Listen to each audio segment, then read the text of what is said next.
یہ ارشاد فرمائیے گا کہ حضور سیدنا غوث الاعظم جو علمی مقام تھا اس کا کیا عالم تھا؟ ہم اولیاء کرام کے بارے میں یا شہداء اور صدیقین کے بارے میں یا انبیاء کے بارے میں جو عقائد رکھتے ہیں وہ سب کے سب عقائد وہ ہیں جو اللہ رب العزت نے اپنے پیارے حبیب علیہ السلام کے ذریعے ہمیں پہنچائے اور ہم تک آئے. اور آئے کیسے؟ انہی اولیاء کرام کے تھرو آئے, انہی علماء ربانیین کے تھرو آئے. اور اگر ان پر ہی اعتماد نہیں ہوگا تو اسلام کی بنیاد ہل جائے گی. اللہ اکبر, اللہ اکبر, بڑا اہم پوائنٹ ہے.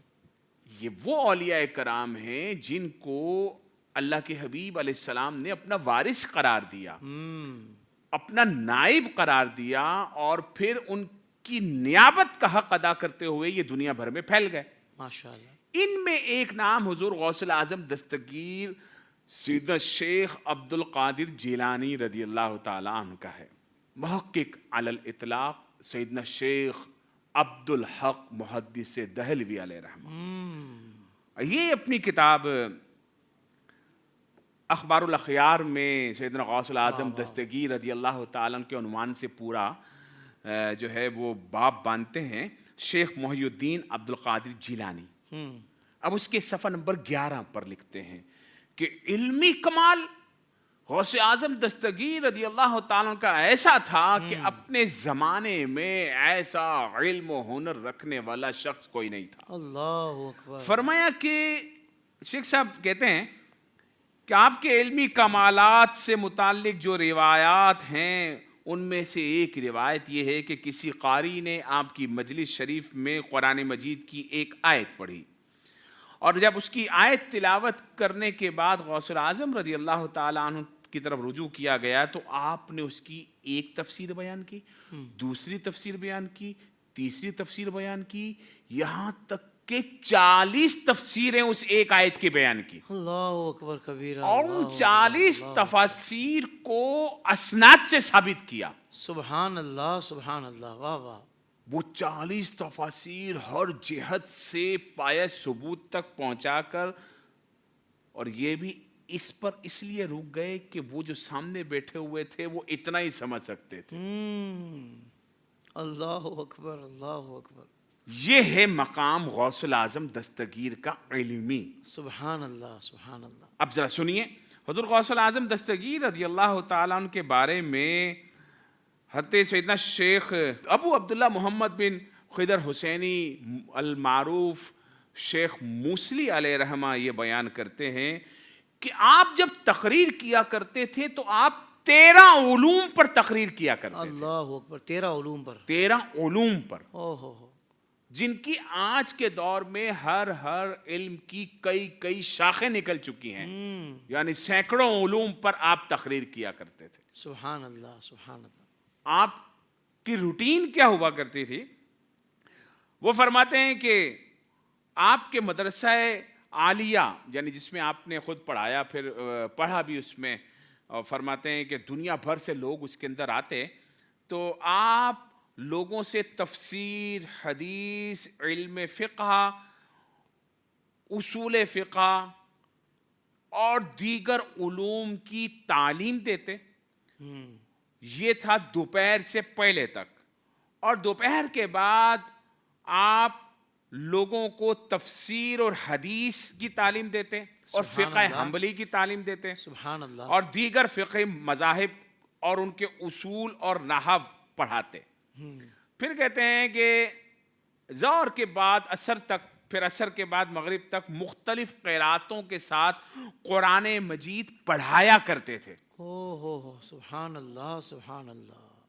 مختلف قراتوں کے ساتھ, جس کو آج کے دور میں آپ سبع عشرہ کہتے ہیں, عشرہ قرات کہتے ہیں, مشہور روایات کی قرات, ان میں غوث پاک پڑھایا کرتے تھے. اللہ اکبر, اللہ اکبر. اور آج جو لوگ پیر ہونے کا دعویٰ کرتے ہیں ان کو سیدھا قرآن پڑھنا بھی نہیں آتا ہے. ہم اس پیرانے پیر کے ماننے والے ہیں. واہ جی واہ, واہ جی واہ, واہ جی. اب غوث الاعظم دستگیر رضی اللہ تعالیٰ عنہ کی واضح و نصیحت کے بارے میں ان کے بیٹے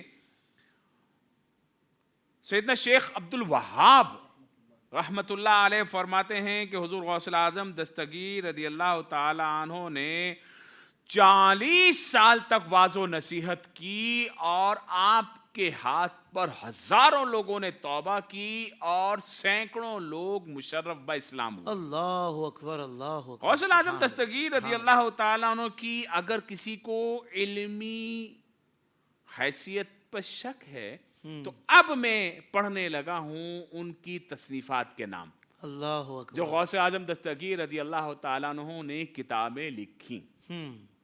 غوث اعظم دستگیر رضی اللہ تعالیٰ عنہ نے اپنی زندگی میں جو مشہور کتابیں لکھی اس میں کتاب الفتح الربانی والفیض الرحمانی. دوسری کتاب کا نام ہے فتوح الغیب. تیسری کتاب کا نام ہے الغنیۃ لطالبی طریق الحق جس کو آپ غنیۃ الطالبین بھی کہتے ہیں. چوتھی کتاب کا نام ہے جلاء الخاطر فی الباطن والظاہر. پانچویں کتاب جو غوث پاک رضی اللہ تعالیٰ عنہ کی ہے وہ ہے سر الاسرار و مظہر الانوار فیما یحتاج الیہ الابرار. چھٹی کتاب ہے آداب السلوک و توسل الی منازل السلوک. پھر ساتویں کتاب ہے تحفۃ المتقین وسبیل العارفین. واہ جی واہ، واہ جی. اور آٹھویں کتاب ہے حزب الرجاء والانتہاء. غوث پاک رضی اللہ تعالیٰ عنہ کی نویں کتاب ہے الفیوزات الربانیہ فی الاوراد القادریہ. غوث پاک رضی اللہ تعالیٰ عنہ کی 10ویں کتاب ہے الکبریت الاحمر فی الصلاۃ علی النبی صلی اللہ علیہ وآلہ وسلم. 11ویں کتاب ہے مراتب الوجود. 12ویں کتاب ہے یواقیت الحکم. اور 13ویں کتاب ہے المواہب الرحمانیہ. 14ویں کتاب ہے معراج لطیف المعانی. اور 15ویں کتاب ہے القصیدۃ الغوثیہ. واہ واہ واہ. یہ نام بھی آج کے ان جاہلوں کو پڑھنا نہیں آئیں گے جو غوث پاک کے علم پر اعتراض کرتے ہیں. اللہ اکبر، اللہ اکبر. اور یہ کتابیں ساری کی ساری اس موضوع کے متعلق ہیں جس موضوع پر اللہ کے نبی علیہ السلام کو مبعوث کیا گیا. وہ کیا ہے؟ لقد من اللہ علی المؤمنین اذ بعث فیہم رسولا من انفسہم. تو آئے کیوں ان میں سے؟ یزکیہم. اللہ، واہ واہ واہ. یزکیہم، تزکیے کے موضوع پر. اللہ اکبر. وہ جو حضور علیہ السلام موضوع لے کر آئے وہ کیا موضوع ہے؟ وہ ہے اندر کی صفائی، واہ. قلب کی صفائی، وہ رعایت حسن اخلاق. اب حضور علیہ الصلاۃ والسلام کے اس رستے پر چلانے کے لیے، سالکین کی رہنمائی کے لیے، عارفین کی رہنمائی کے لیے، اور عارفین بھی کیسے؟ جب خواجہ صاحب نے سر جھکایا تو خواجہ صاحب داتا صاحب کو کہہ رہے ہیں کہ گنج بخش فیض عالم مظہر نور خدا ناقصارہ پیر کامل کاملارہ رہنما. اور وہاں سے جب غوث پاک اعلان کر رہے ہیں کہ قدمی حاضہ علی رقبۃ کل ولی اللہ، تو یہاں محو عبادت خواجہ غریب نواز اپنے سر کو جھکا رہے ہیں اور کہتے ہیں لا، نہیں، آپ کا گردن میری گردن پہ نہیں، بل راسی و عینی یا غوث، آپ کا قدم میرے سر اور میری آنکھوں کے اوپر ہے. اللہ اکبر. یہ وہ خواجہ غریب نواز ہیں جی واہ. جو ان کا یہ علم، یہ معرفت، یہ ورع، یہ تقوی، یہ ولایت، یہ غوثیت کبریٰ خواجہ غریب نواز مان رہے ہیں جن کو کروڑوں لوگ مان رہے ہیں. واہ جی واہ، سبحان اللہ. آج لوگ بات کر رہے ہیں، سوال کر رہے ہیں ان کا علم کیا تھا. ان کا علم علم کہتے کس کو ہیں یہ دیکھنا ہو تو شیخ عبد القادر جیلانی رضی اللہ تعالی عنہ کی تصنیفات کو دیکھ لیں، سبحان اللہ. ان کی سیرت اور کردار کو دیکھ لیں. زندگی کے تمام شعبوں میں دینی رہنمائی حاصل کرنے اور آخرت کو بہتر کرنے کے لیے ہمارے YouTube channel Islamic digital studio کو سبسکرائب کر لیں اور بیل آئکن بھی پریس کر لیں۔ IDS قرآن سے بھی ملاتا ہے۔